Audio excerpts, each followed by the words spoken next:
Olá, mais um episódio jurídico da série Davi e Golias. E nesse episódio nós tratamos do iter criminis.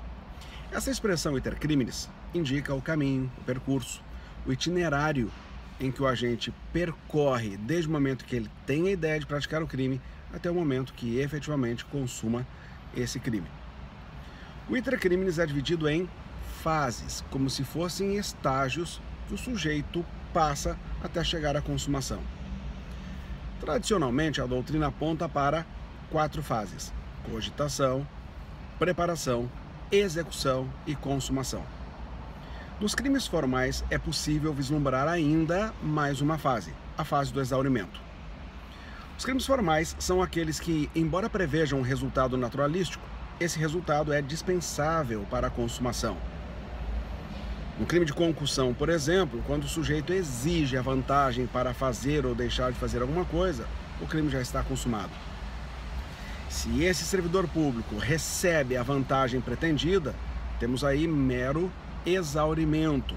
É por isso que um crime formal é chamado de tipo penal incongruente, porque ele tem previsão de resultado, mas esse resultado é dispensável, ocorre a consumação antecipada. Então, de regra, o iter criminis se desenvolve em 4 fases.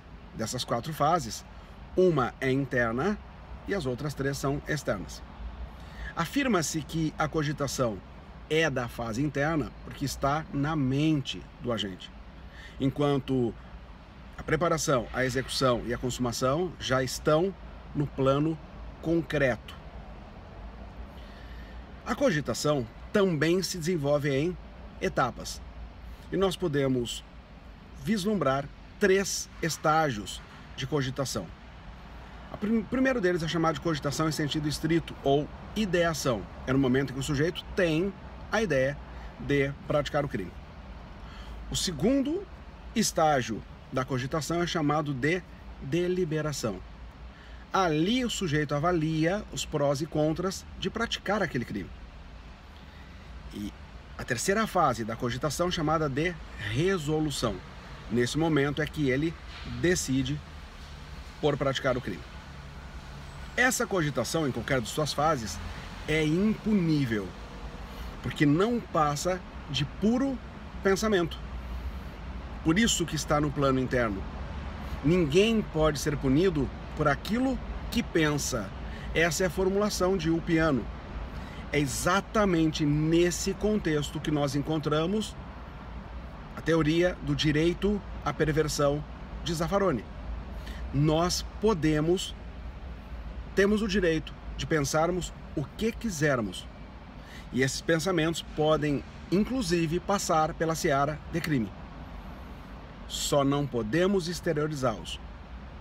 O princípio, aliás, da materialização ou da exteriorização do fato preconiza exatamente isso, que só se pode ser punido por aquilo que se faz, por aquilo que se exterioriza, e não por aquilo que se pensa.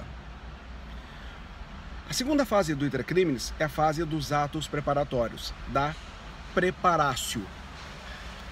Aqui, o sujeito está praticando atos anteriores à consumação. De regra, a preparação também é impunível, salvo quando constitui um crime autônomo, a exemplo da associação criminosa.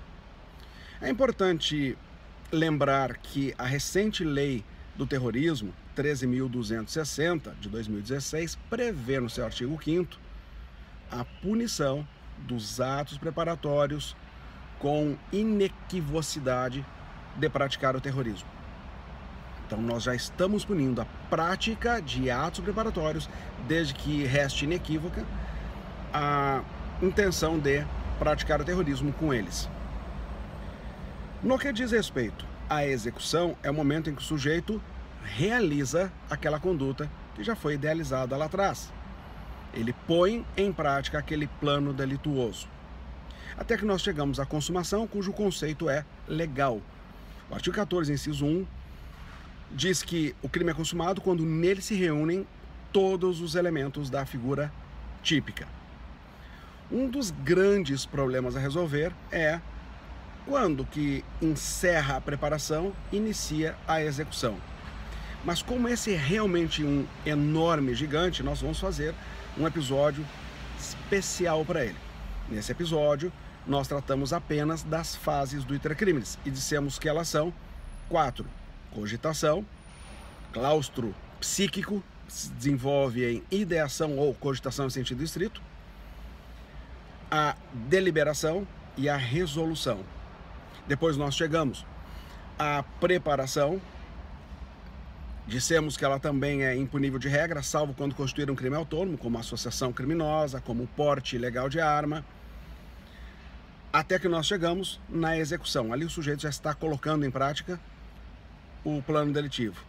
E, finalmente, a consumação é quando ocorre aquele evento descrito pelo tipo penal, quer no mundo naturalístico ou mesmo no mundo jurídico, a depender do resultado que estivermos falando. Nos crimes formais tem-se ainda mais o exaurimento.